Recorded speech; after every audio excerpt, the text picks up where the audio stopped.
Astaghfirullah. Bismillahirrahmanirrahim. Assalamualaikum warahmatullahi wabarakatuh. Bihamdillahi wassalatu wassalamu ala rasulillah wa ala alihi wa sahbihi wa mawalah wa la hawla wa la quwata illa billahi wa ba'du. Baik, kita lanjutkan kajian kita, masih membahas surah An-Naba, dan kita masuk pada ayat ke-17 dan seterusnya. A'udzubillahi minasyaitonirrajim. Bismillahirrahmanirrahim. Inna yawmal fasli kana miqata.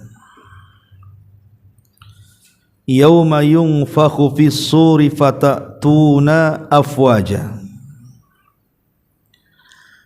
Wa futihatis samaa'u fakanat abwaba. Wa suyyiratil jibalu fakanat saraba. Inna jahannama kanat mirsada lit-taghina ma'aba.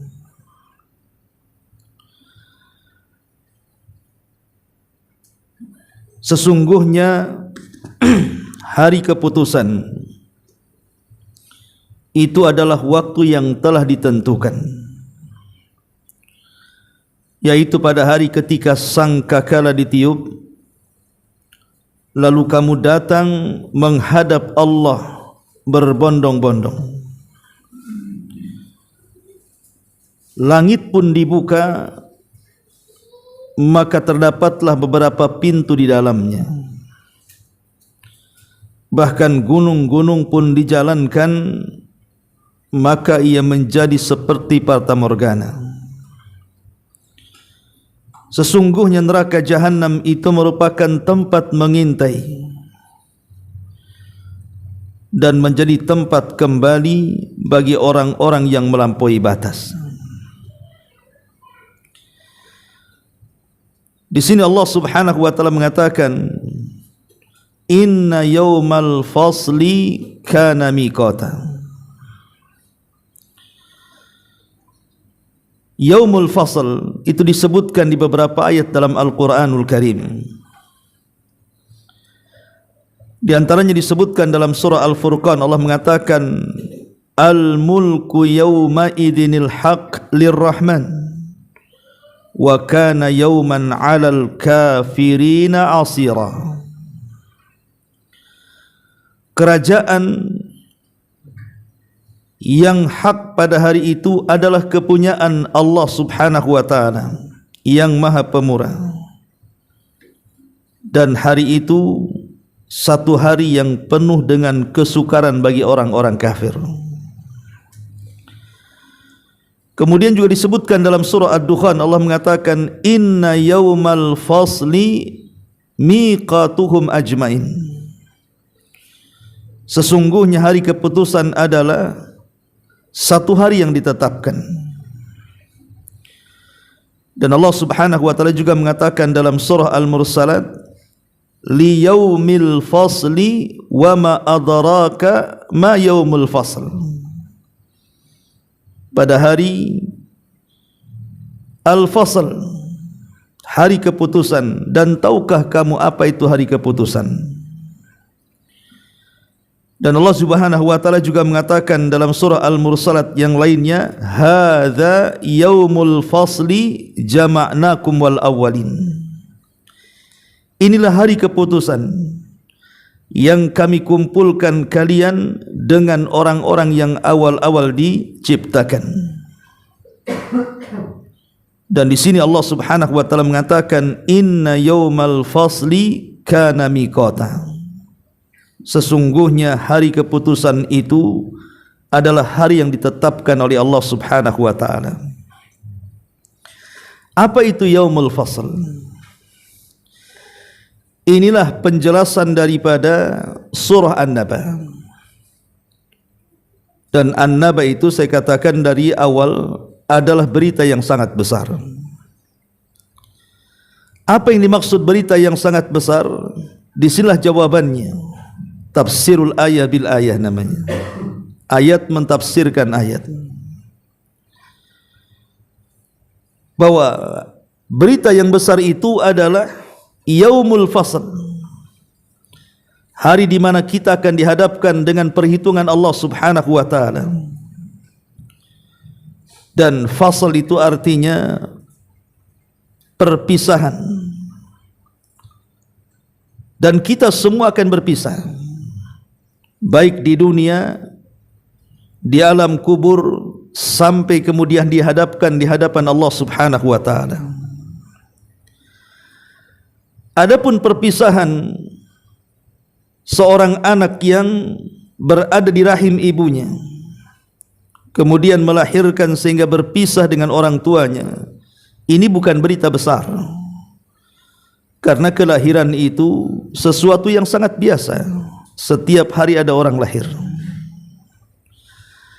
Begitu juga perpisahan manusia antara ruh dan jasad. Ini juga bukan berita besar. Karena kematian itu setiap hari kita saksikan.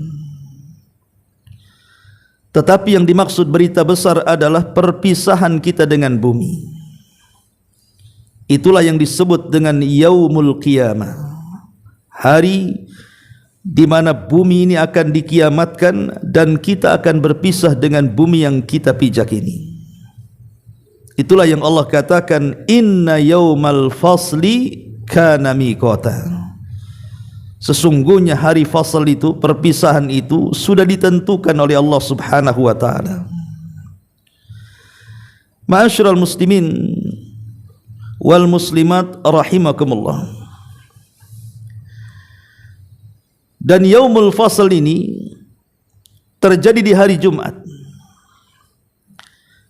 hari di mana kita berpisah dengan bumi ini di hari Jumat. Sebagaimana Nabi SAW mengatakan, sesungguhnya dalam hari-hari kalian ada hari Jumat. Disitulah Allah Subhanahu wa taala menciptakan Adam, memasukkan Adam ke sorga, mengeluarkan Adam dari sorga. Di situ pula Allah menciptakan sorga dan neraka, dan di situ pula kiamat dibangkitkan Allah Subhanahu wa taala. Ma'asyiral muslimin yang dimuliakan Allah Subhanahu wa taala, Yaumul Fasl, hari yang sudah ditentukan Allah Subhanahu wa taala, ini bukan hari biasa. Inilah yang disebut dengan Naba'ul Azim, yang Allah Subhanahu wa taala firmankan di permulaan suratul Naba. Yas'alu, gimana ayatnya? Surah An-Naba?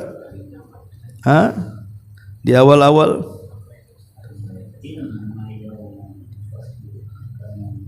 Bukan di permulaan ayat. Amma yatasa'alun. Tentang apa mereka bertanya-tanya? Anin naba'il azim, tentang perkara besar. Apa perkara besar? Inilah perkara besar. Inna yaumal fasli kana miqata. Inilah hari yang disebut dengan naba'ul azim, perkara yang sangat besar, perpisahan kita dengan bumi. Kalau orang meninggal masuk di alam kubur, ini masih alam dunia. Cuman walaupun masih alam dunia, alam kubur itu kan tidak bisa dilihat, karena itu alam barzah. Ada benteng antara kita dengan alam mereka, tapi posisinya masih di dunia. Tapi kalau sudah Yaumul Qiyamah, maka inilah perpisahan kita dengan bumi. Karena bumi ini akan dihancur-hancurkan Allah Subhanahu wa taala dengan gempa dahsyat. Idza zulzilatil ardu zilzalaha. Apabila bumi ini digoncangkan sekali goncangan. Kalimat zilzalaha, ini kembali kepada bumi. Artinya bukan satu daerah gempa yang lain, tidak seperti yang terjadi di zaman sekarang. Tetapi gempa ini meliputi satu bumi. Makanya Allah Subhanahu wa taala mengidhafahkan zilzal dengan dhamir ha yang kembali kepada bumi. Dari sini kita tahu bahwa kalau gempa itu merata satu bumi, manusia akan selamat atau tidak? Tidak akan selamat. Mau lari ke mana? Kalau sekarang mungkin gempa di Yogyakarta, kita masih aman di Batam. Atau mungkin gempa di Lombok, masih aman pula di Batam. Tapi nanti pada hari kiamat, bumi diidhafahkan kepada gempa, atau gempa diidhafahkan kepada bumi, maknanya satu bumi akan gempa. Bukan hanya gempa saja, tapi bumi akan diganti dengan bumi yang lainnya. Itulah yaumul fasl, hari di mana kita berpisah dengan bumi ini. Ma'asyiral muslimin yang dimuliakan Allah Subhanahu wa taala, inna yaumal fasli kana miqatan. Sesungguhnya hari al-fasl, kalau di sini terjemahkan hari di mana kita akan dihadapkan kepada Allah Subhanahu wa taala, mempertanggungjawabkan semua perbuatan kita di hadapan Allah, atau disebut dengan hari keputusan. Itu sudah ditentukan oleh Allah Subhanahu wa taala. Dari sini kita tahu bahwa bumi ini ada usianya. Bumi ini ada usianya. Artinya satu hari bumi ini akan dihancur-hancurkan Allah Subhanahu wa taala. Kapan itu? Allah Subhanahu wa taala meneruskan ayatnya, yauma yunfakhu fis-sur, yaitu ketika sangkakala mulai ditiupkan. Ketika sangkakala mulai ditiupkan, itulah yang Allah Subhanahu wa taala katakan, al-qari'atu mal qari'ah. Wa ma adraka mal qari'ah, yauma yakunun nasu kal farashil mabthuth. Al-qari'ah itu adalah suara yang bisa menghancurkan gendang telinga, bahkan bisa mencabut nyawa-nyawa manusia. Bahkan suara itu bisa menjatuh-jatuhkan bintang, bahkan bisa meluapkan lautan dan airnya sampai ke daratan tertumpah. Bahkan suara itu pula lah yang kemudian menghancurkan gunung dan meratakan bumi. Begitu dahsyatnya, sampai-sampai Allah Subhanahu wa taala berfirman di dalam Al-Quranul Karim ketika bicara soal tiupan ini. Apa kata Allah Subhanahu wa taala? Wa yauma yunfakhu fis-suri fafazi'a man fis samawati wa man fil ardh. Dalam surah An-Naml 87 Allah katakan, dan ingatlah hari ketika ditiupkan sangkakala itu, maka terkejutlah segala yang ada di langit dan segala yang ada di bumi. Bayangkan, seluruh isi alam semesta terkejut dengan suara itu. Di dalam hadis Nabi SAW, suara itu keluar dari sebuah trompet, atau kita kenal dengan sangkakala. Dan Nabi SAW menyebut dengan al-qaran. Qaran itu adalah semacam tanduk. Tanduk itu makin kecil kemudian membesar, ma'ruf seperti trompet. Makanya Nabi SAW mengatakan, fa kaifa un'am wa qad iltaqama sahibul qarni qarnan. Satu hari Nabi SAW pernah merenung hari kiamat, sehingga dia tidak nyaman makan, bahkan tidak nyenyak tidur, bahkan dia tidak pernah senang gelisah sepanjang masa. Ketika para sahabat bertanya, ada apa wahai Rasul? Raut mukamu tidak seperti biasa, engkau kurang ceria dan bahagia. Maka Nabi SAW mengatakan, fa kaifa un'am, bagaimana aku bisa bahagia, bisa diberikan nikmat dan tenang. Wa qad iltaqama sahibul qarni qarnan, sementara Israfil sudah meletakkan ujung sangkakalanya dan siap meniupnya.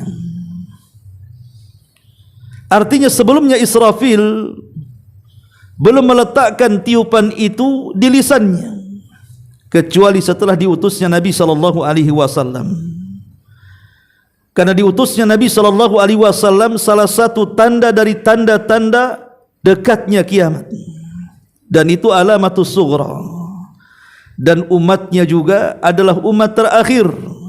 Sebagaimana nabinya juga nabi terakhir. Artinya tidak akan ada nabi setelah Nabi SAW. Seperti Rasul mengatakan, la nabiyya ba'di, tidak ada nabi sepeninggalku. Maknanya kalau sudah tidak ada nabi sepeninggal nabi, berarti dia nabi terakhir. Berarti umatnya juga umat terakhir. Kalau sudah nabinya nabi terakhir dan umatnya umat terakhir, sewajarnya Nabi SAW mengatakan, wa qad iltaqama sahibul qarni qarnan. Makanya Israfil sudah mulai meletakkan ujung sangkakalanya di mulutnya, siap mendapatkan izin dari Allah untuk tinggal meniupnya saja. Dan kalau itu terjadi, Allah mengatakan, wa yauma yunfakhu fis suri fa fazi'a man fis samawati wa man fil ardi. Maka ketika trompet itu betul-betul ditiupkan, maka terkejutlah seluruh yang ada di langit dan yang ada di bumi. Sampai Allah juga mengatakan dalam surah Az-Zumar 8 atau 6-8-nya, wa nufikha fis suri fasa'iqa man fis samawati wa man fil ard. Dan ketika ditiup sangkakala itu, maka matilah atau binasalah siapa yang ada di langit, tentu para malaikat, dan siapa yang ada di bumi, tentu manusia dan jin, dan seluruh hewan binatang sampai kepada tetembuhan, semua akan binasa. Ma'asyiral muslimin yang dimuliakan Allah Azza wa Jalla, memang para ulama sudah sering saya ulang-ulang penjelasannya. Ada dua pendapat tentang tiupan sangkakala ini. Ada yang mengatakan bahwa Israfil ini meniup sangkakala 3 kali, di mana tiupan pertama disebut dengan tiupan kejutan, kemudian kedua disebut dengan tiupan kebinasaan, dan tiupan yang ketiga disebut dengan tiupan kebangkitan. Tetapi para ulama yang lainnya mengatakan bahwa tiupan Israfil itu 2 kali, di mana tiupan yang pertama gabungan daripada tiupan kejutan dan tiupan kematian.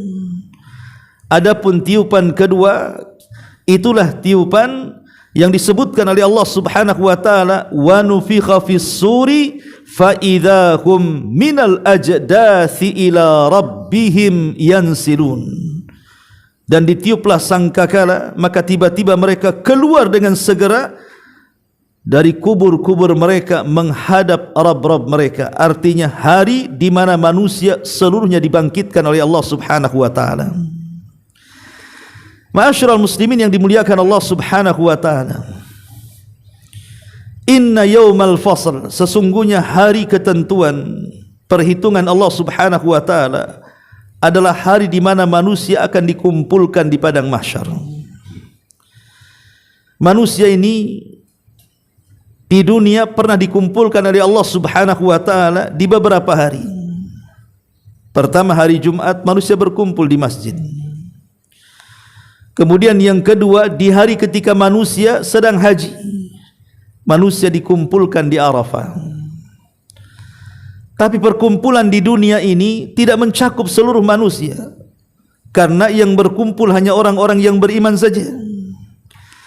Tetapi perkumpulan nanti pada hari fasl, yang Allah mengatakan inna yaumal fasli kana miqata, itu semua manusia akan dikumpulkan, jama'nakum wal awwalin, dari orang yang pertama hidup sampai orang yang terakhir mati. Bahkan bukan hanya manusianya, binatang-binatangnya pun akan dibangkitkan oleh Allah Subhanahu wa taala. Boleh jadi ketika kita dibangkitkan, di samping kita ada harimau, ada gajah, ada buaya. Kalau memang ada dinosaurus, ya mungkin ada dinosaurus juga. Artinya bahwa manusia juga akan dikumpulkan bersama binatang. Itulah yang Allah Subhanahu wa taala katakan, wa akhrajatil ardu athqalaha, dan kami keluarkan beban-beban isi bumi ini ke permukaan. Artinya jasad-jasad yang pernah terpendam di bumi akan dilempar ke permukaan. wa alqat ma fiha wa takhallat, dan kami akan lempar semua isi-isi bumi ke permukaan bumi itu. Untuk apa? Untuk dibangkitkan dan dikumpulkan di hari fasl. Ma'asyiral muslimin yang dimuliakan Allah Subhanahu wa taala, yauma yunfakhu fis suri fatatuna afwaja, maka kamu akan datang dengan kelompok ataupun gelombang per gelombang. Disebutkan dalam ayat yang lain bagaimana Allah Subhanahu wa taala akan mengumpulkan manusia itu kelompok per kelompok. Di dalam surah Az-Zumar ayat 73, Allah Subhanahu wa taala mengatakan, wasiqal ladzina taqaw rabbahum ilal jannati zumara hatta idza ja'uha wa futihat abwabuha wa qala lahum khazanatuha salamun alaikum tibtum fadkhuluha khalidin. Dan orang-orang yang bertakwa kepada Rabbnya diantar ke dalam sorga secara rombongan-rombongan, sehingga apabila mereka sampai kepada sorga dan pintu-pintunya telah dibuka, penjaga-penjaga sorga berkata kepada mereka, kesejahteraan yang dilimpahkan atas kalian, berbahagialah kamu, maka masuklah kamu kekal di dalam sorga ini. Sebagaimana juga ahlun nar, begitu juga, wasiqal ladzina kafaru ila jahannama zumara, dan akan kemudian diusir secara gelombang per gelombang, kelompok per kelompok, digiring oleh para malaikat. Siapa? Orang-orang kafir. Kemana? Ila jahannama zumara, menuju neraka jahannam. Jadi manusia itu akan dikelompokkan masing-masing. Para penyembah berhala juga akan dikelompokkan masing-masing. Pamannya orang yang menyembah matahari akan dikelompokkan bersama matahari. Orang-orang yang menyembah bulan akan dikelompokkan dengan orang-orang yang menyembah bulan. Orang-orang yang menyembah hewan dan binatang juga akan dikumpulkan bersama hewan dan binatang yang disembahnya. Orang-orang yang menyembah pepohonan dan batuan juga sama. Dan begitu seterusnya. Kemudian mereka semua akan digiring. Itulah Allah katakan fata'tuna afwaja. Pada hari itu mereka akan digiring. Ma'asyiral muslimin yang dimuliakan Allah Subhanahu wa taala, inna yaumal fasl kana miqata yauma yunfakhu fis suri fatatuna afwaja. Yaumul fasl, hari perhitungan, juga diartikan hari di mana manusia akan dikumpulkan di padang mahsyar. Disitulah perhitungan akan terjadi. Saat manusia dibangkitkan, posisi manusia ini kan macam-macam, ikhwatu fiddin yang dimuliakan Allah Subhanahu wa taala. Saat dibangkitkan itu manusia macam-macam bentuknya. Ada yang berjalan dengan kepalanya, kakinya di atas. Ada yang dibentuk seperti semut, di tengah-tengah manusia raksasa yang berjalan menuju titik perkumpulan manusia. Mereka lah orang-orang yang sombong.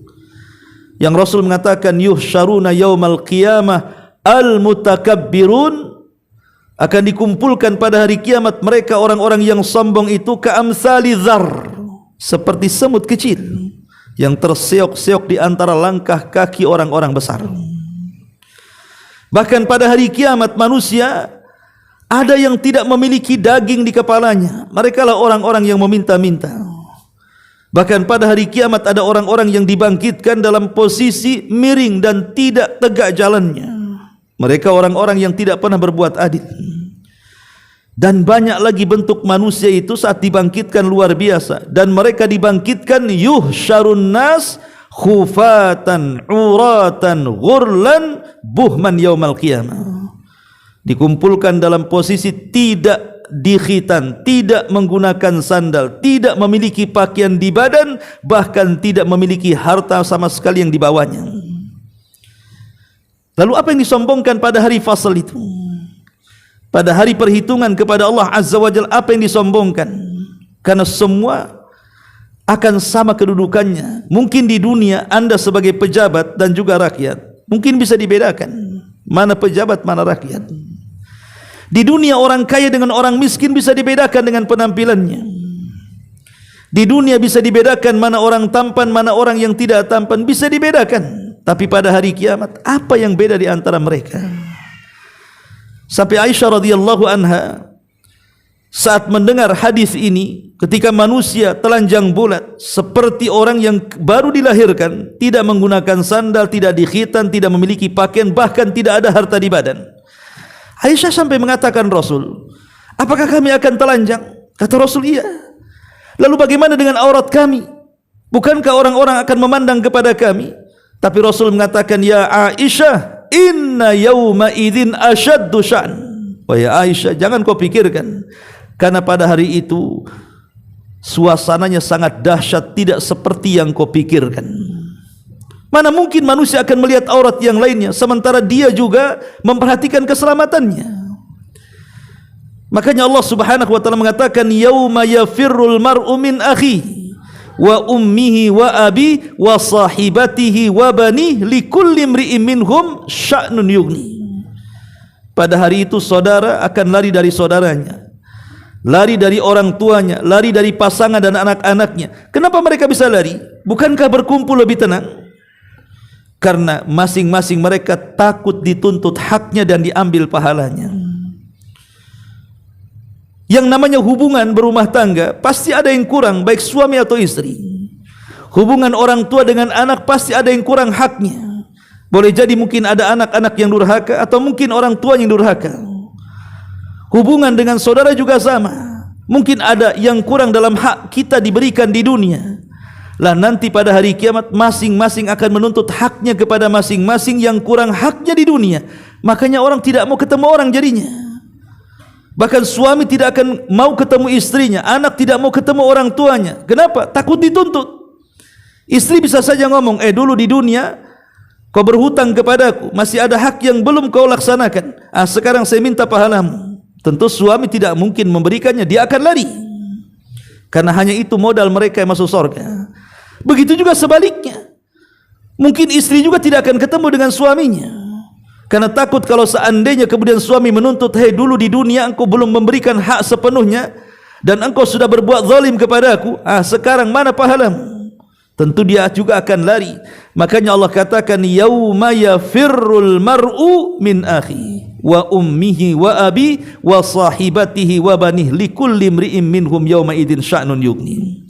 Itulah yaumul fasl, hari di mana manusia akan diperhitungkan. Ketika manusia dikumpulkan di padang mahsyar, entah berapa lamanya kondisi mereka berdiri. Yauma yaqumun nas li rabbil alamin. Hari itu manusia tidak ada yang duduk, tidak ada yang berbaring, apalagi tidur. Posisi mereka berdiri. Kenapa mereka berdiri? Sebagaimana namanya al-qiyamah.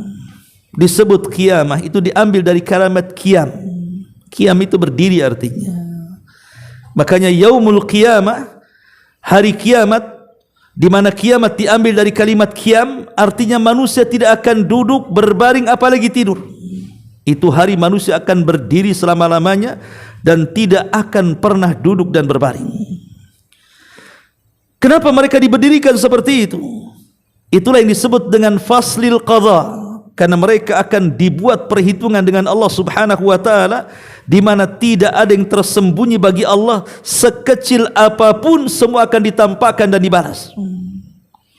Saat manusia dikumpulkan dalam hadis syafaat yang panjang itu, manusia mulai khawatir karena mereka hanya dikumpulkan begitu saja. Matahari didekatkan 1 mil di atas kepala, keringat bercucuran yang kalau kapal laut itu bisa berjalan, tentu akan berjalan di atas keringat kita.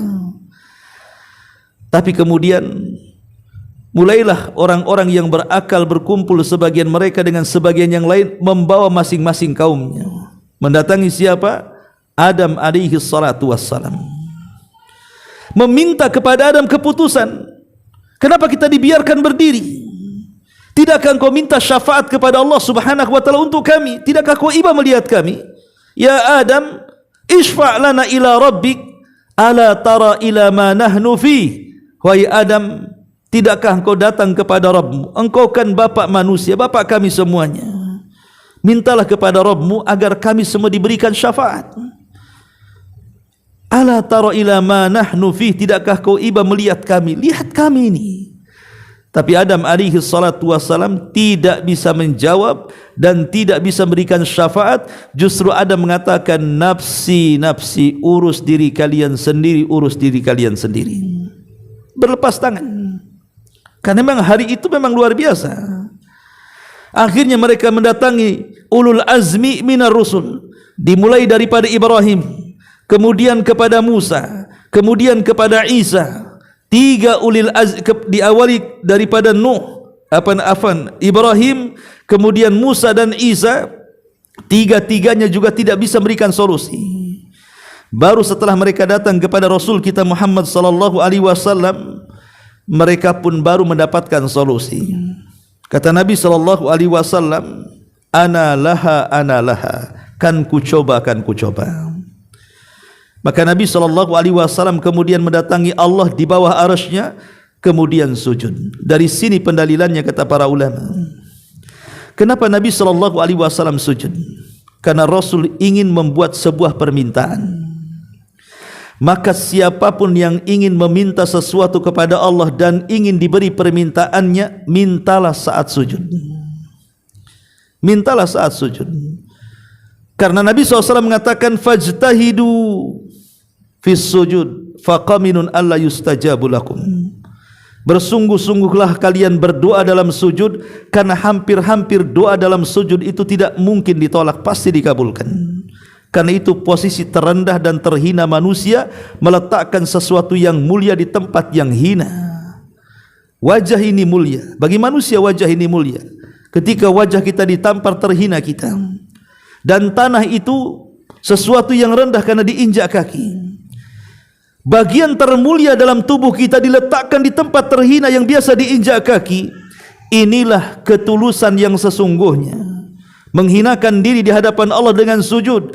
Sehingga dari sinilah Nabi SAW menganjurkan untuk sungguh-sungguh dalam berdoa, karena itu waktu yang sangat mustajab. Makanya Rasul ketika meminta sesuatu kepada Allah dari syafaat, dimulai dengan sujud yang panjang sekali. Entah berapa lamanya Rasul bersujud itu. Dan sujud sendiri adalah perintah Allah, dan juga perintah kepada Nabi SAW, wasjud waqtarib. Itu di dunia, di akhirat juga wasjud waqtarib. Sujudlah dan mendekatlah diri kepada Allah. Di akhirat juga sama. Rasul sujud dan mendekat kepada Allah Subhanahu wa taala. Baru setelah Rasul lama sujud, Allah Subhanahu wa taala kemudian datang dan mengatakan, irfa ra'saka ya Muhammad. Kalau begitu angkat kepalamu wahai Muhammad. Qul tusma, sal tu'ta. Ucapkan sesuatu, semua ucapanmu pasti didengar. Mintalah sesuatu, semua permintaanmu pasti kukabulkan. Ishfa tushaffa. Minta syafaat kepadaku, kata Allah, ku beri kau syafaat. Maka Allah Subhanahu wa taala memberikan satu persatu syafaatnya. Setelah Allah memberikan syafaat pertama, Rasul sujud lagi dengan sujud yang lama, sehingga Allah mengatakan, irfa ra'saka ya Muhammad. Angkat kepalamu wahai Muhammad. Qul tusma, katakan kau didengar. Sal tu'ta, minta kau diberi. Ishfa tushaffa, mintalah syafaat, ku beri kau syafaat. Kemudian Rasul minta syafaat yang kedua. Kemudian Rasul sujud lagi, berkali-kali Rasul sujud. Ada yang mengatakan sampai 7 kali dengan meminta 7 syafaat. Dan yang terakhir, Nabi meminta kepada Allah Subhanahu wa taala agar siapapun yang masuk ke dalam neraka, selama dalam hatinya ada tauhid la ilaha illallah, walaupun sebiji zarah dari keimanan, keluarkan mereka. Makanya hadis Abu Hurairah radhiyallahu anhu mengatakan, as'adun nas bi syafaati yaumal qiyamah man qala la ilaha illallah. Manusia yang paling bahagia dengan syafaatku pada hari kiamat adalah orang yang mengucapkan kalimat tauhid la ilaha illallah. Baru kemudian manusia pun ada ketenangan. Mulailah terjadi hari perhitungan itu. Setelah Rasul meminta syafaat kepada Allah, dan Allah memberikan 7 atau 8 syafaat, baru dimulai hari perhitungan. Disitulah terjadi banyak peristiwa. Banyak peristiwa yang luar biasa, yang sangat menegangkan. Mulai daripada al-ardu, di mana manusia akan lihatkan catatan amalannya. Kemudian terjadi hisab, hisab mudah dan juga hisab sulit. Kemudian setelah itu terjadi mizan timbangan.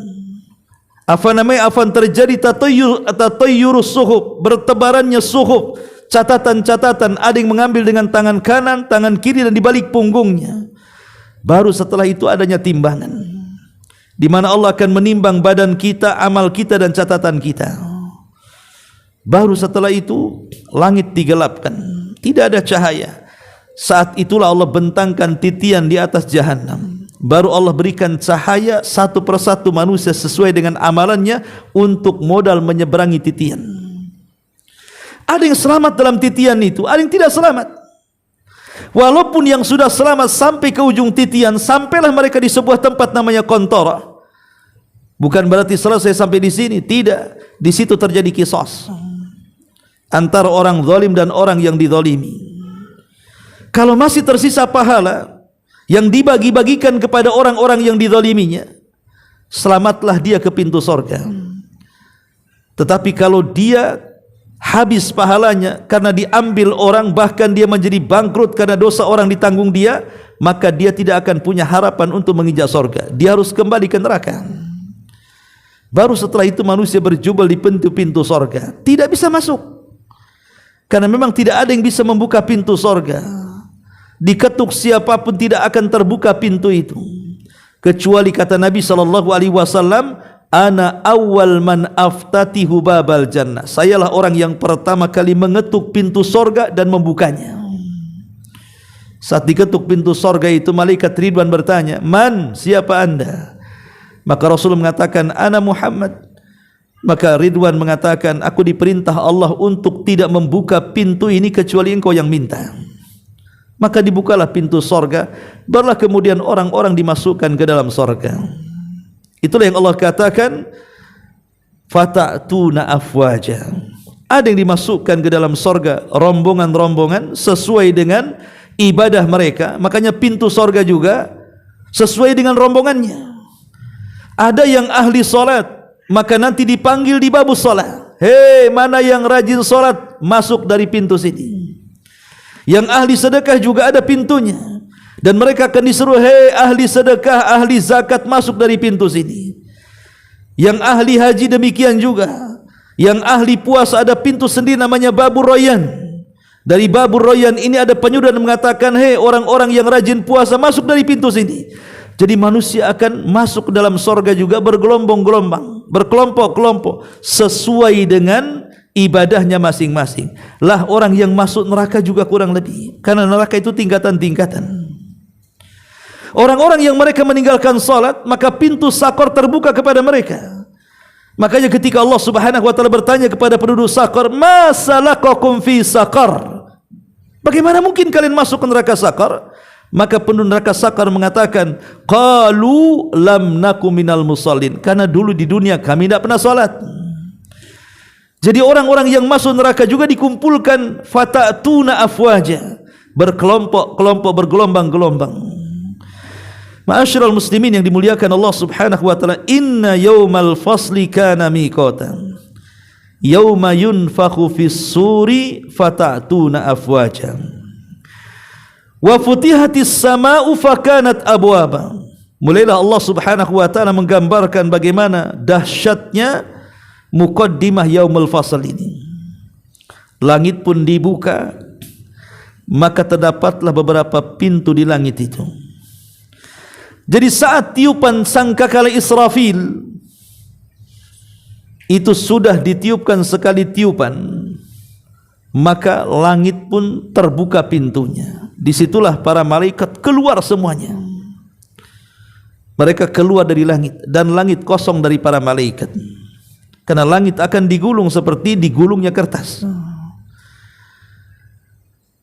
Kemudian Allah mengatakan, ini bicara langit, sekarang bicara bumi. Wasuyiratil jibalu fakanat saraba. Dan gunung-gunung pun dijalankan. Artinya dijalankan, dicabut, diterbangkan, kemudian ditubruk-tubrukkan. Gunung yang kokoh bisa seperti kapas yang terhampas angin, ringan dan mudah dihancurkan. Di sini Allah Subhanahu wa taala mengibaratkan dengan dua kata, peristiwa langit dan peristiwa bumi. Seolah-olah Allah ingin mewakili bahwa ketika tiupan sangkakala pada hari fasal itu akan menggoncangkan, bahkan akan menghancurkan langit. Begitu juga ketika tiupan itu akan sampai di bumi, maka juga akan menghabiskan bumi dan menghancurkannya. Makanya Allah contohkan dua perkara ini. Wa futihatis sama, maksudnya langit akan terjadi masalah.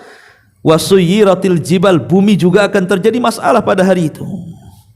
Baru Allah mengatakan, inna jahannama kanat mirsada littaghina ma'aba. Baru setelah itu Allah menjelaskan tentang kehidupan setelah kematian. Dicontohkan dengan jahannam. Sesungguhnya neraka jahannam itu merupakan tempat mengintai bagi penjaga-penjaga neraka. Untuk siapa diintai? Littaghina ma'aba, menjadi tempat kembali bagi orang-orang yang melampaui batas, orang-orang kafir, orang-orang munafik, dan orang-orang ahli tauhid yang bermaksiat kepada Allah Subhanahu wa ta'ala. Mereka akan dimasukkan ke dalam jahannam, iyadan billah. Ma'asyiral muslimin wal muslimat rahimakumullah, sedikit faedah ya, bahwa saat manusia itu dihancurkan oleh Allah Subhanahu wa ta'ala, artinya saat ruh berpisah dari jasad kemudian manusia itu dikuburkan, ada bagian tubuh manusia itu yang tidak akan dimakan tanah. Ada bagian tubuh manusia tidak akan disentuh tanah. Pertama, jasadnya para nabi. Jasadnya para nabi tidak mungkin disentuh tanah, artinya tidak mungkin akan hancur. Dia akan tetap utuh sebagaimana hidupnya, begitulah matinya. Nabi SAW mengatakan, innallaha harrama alal ardi ajjasal anbiya. Sesungguhnya Allah haramkan tanah memakan jasadnya para nabi. Maka jasad para nabi tidak mungkin dimakan tanah. Yang kedua, jasadnya para syuhada. Ingat ketika para syuhada Uhud, satu hari kerajaan Saudi pernah terjadi banjir hebat, sehingga kemudian banjir itu membanjiri kuburan para syuhada Uhud. Tiba-tiba kemudian jasad-jasad mereka terapung keluar dari kuburannya, padahal sudah 14 abad yang silam meninggal. Kan kejadiannya mungkin baru 100 tahun yang silam. Antum bisa lihat di internet beritanya. Tetapi jasad itu dalam berita tersebut tidak ada yang dimakan tanah, masih utuh. Bahkan Hamzah sendiri, bekas sobekan perutnya yang dilakukan oleh Hindun itu masih berbekas dan bisa dikenali. Dari sini menunjukkan bahwa tubuh para syuhada, maksudnya orang-orang yang meninggal di jalan Allah Subhanahu wa ta'ala saat perang, maka jasad-jasad mereka juga tidak akan disentuh oleh tanah. Kemudian yang ketiga, tulang ekor manusia. Setiap manusia itu punya tulang ekor, tulang yang di ujung ekor manusia. Walaupun terkadang tidak bisa dilihat kasat mata, mungkin harus dengan alat tertentu kita bisa melihatnya, mikroskop atau apa namanya. Maka tulang ekor itu tidak akan musnah walaupun kiamat dibangkitkan, walaupun bumi dihancur-hancurkan, walaupun gunung dicabut dari pasaknya kemudian digempur-gempurkan di langit. Karena Nabi SAW mengatakan, inna fil insan azman la ta'kuluhul ardu, la ta'kuluhul ardu abadan, fihi yurakkabul khalqu yawmal qiyamati. Qalu ayyu admin huwa ya Rasulullah? Qala ajbudz dzanabi. Sesungguhnya pada diri manusia ada satu tulang yang tidak akan dimakan tanah selamanya. Padanya manusia disusun kembali pada hari kiamat. Maka bertanya para sahabat kepada Rasul, Rasul, tulang apa yang kau maksud itu? Maka Nabi SAW mengatakan, itulah tulang ekor manusia, karena dari situ manusia akan dibangkitkan. Tulang ekor ini tidak mungkin hancur. Karena saat nanti akan dibangkitkan, sebelum ruh disatukan dengan jasad, Allah akan turunkan hujan. Hujan inilah setiap tetesnya akan menyentuh setiap tulang ekor manusia yang diwafatkan dari orang pertama sampai orang yang terakhir. Disitulah tiba-tiba dari tulang ekor Allah bangkitkan semua manusia, tulang belulangnya sampai ke daging-dagingnya. Kemudian setelah lengkap dengan tubuhnya, baru dilempar ke permukaan. Berapa jasad manusia yang bergelimpangan di padang mahsyar, belum ada ruh. Baru setelah kemudian semua jasad-jasad baik manusia atau di binatang itu dikeluarkan dari kuburannya, kemudian bergelimpangan di padang mahsyar. Di situ Allah Subhanahu wa taala berfirman, wa idzan nufusu zuwizat. Apabila jiwa itu disatukan dengan jasadnya, di mana ruh diletakkan, bila mana dia orang-orang yang beriman maka diletakkan di Illiyin saat kiamat. Bila mana dia orang-orang kafir maka diletakkan di Sijin. Maka Allah perintahkan ruh itu dilesatkan semuanya, baik yang ada di Illiyin ataupun yang ada di Sijin. Subhanallah, tidak ada satupun ruh yang tertukar dengan jasadnya. Padahal berapa banyak, hanya Allah yang tahu jumlah jasad yang bergelimpangan itu. Tapi tidak ada yang salah masuk ruhnya. Ya, ruhnya Abu Jahal tidak mungkin masuk ke jasad antum. Dia masuk ke jasadnya Abu Jahal. Ruhnya Fir'aun akan masuk ke jasad Fir'aun. Ruhnya Namrud juga demikian. Dan ruhnya orang-orang baik juga demikian. Tidak ada yang tertukar. Disitulah manusia akan dibangkitkan. Jadi tulang ekor manusia tidak akan disentuh tanah dan tidak akan dihancurkan saat kiamat. Dan yang keempat, ruh itu sendiri tidak akan hancur. Jasad boleh hancur, tapi ruh tidak dihancurkan saat kiamat, tapi diletakkan di Illiyin kalau dia orang yang beriman, dan diletakkan di Sijin kalau dia orang-orang kafir. Inilah dari faedah yang disebutkan oleh para ulama. Dan sampai di sini kajian kita. Baik, sebelum kita tutup, kalau ada yang bertanya silahkan.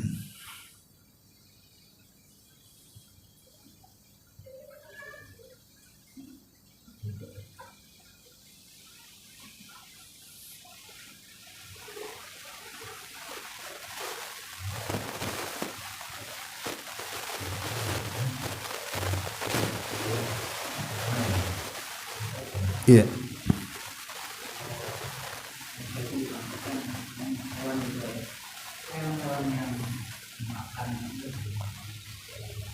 Semua akan dibangkitkan.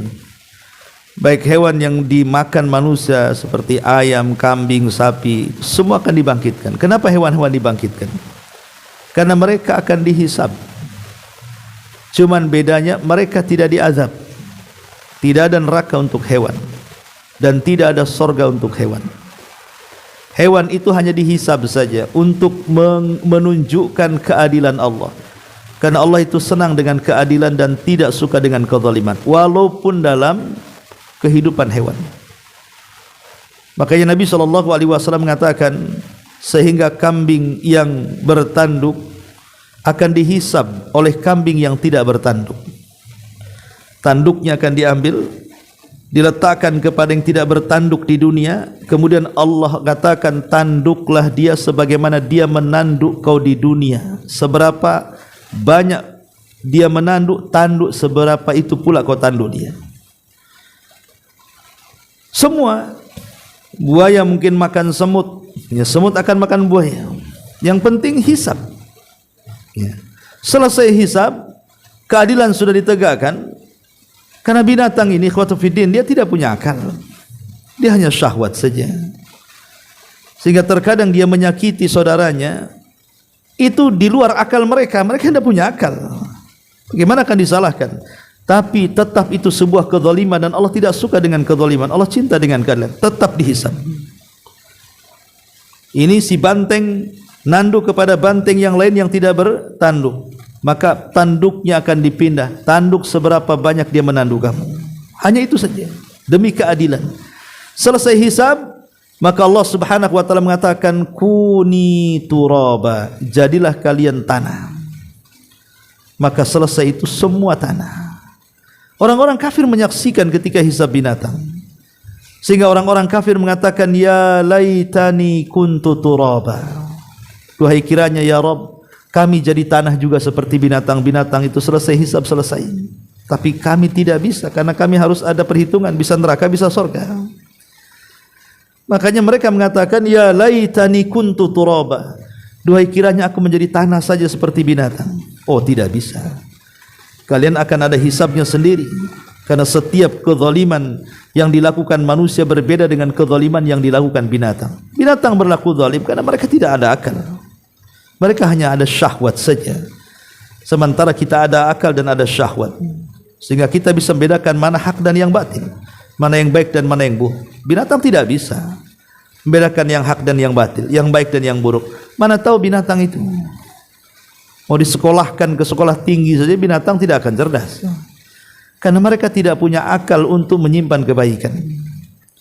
Ma'asyiral muslimin yang dimuliakan Allah Subhanahu wa taala, jadi setiap binatang akan dibangkitkan semuanya, dari binatang kecil sampai besar, dari yang buas sampai yang lembut dan begitu seterusnya, dan semua akan dihisab. Tapi ingat, hisab tanpa azab.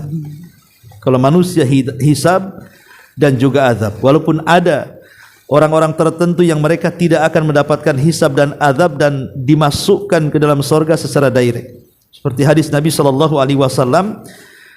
Ketika itu dikatakan ada 70.000 umat wahai Muhammad yang akan masuk surga tanpa hisab dan azab. Sampai Ukasah ibn Mihsan, seorang perawi hadis ini, bangkit di hadapan Rasul dan mengatakan, ya Rasul, doakan aku termasuk yang 70.000 itu. Maka Rasul mengatakan, anta minhum, engkau termasuk mereka. Tiba-tiba berdiri ada beberapa orang, saya juga wahai Rasul. Tapi Rasul mengatakan, sabaqaka bika Ukasah. Oh, tidak bisa, Ukasah sudah mendahului kamu.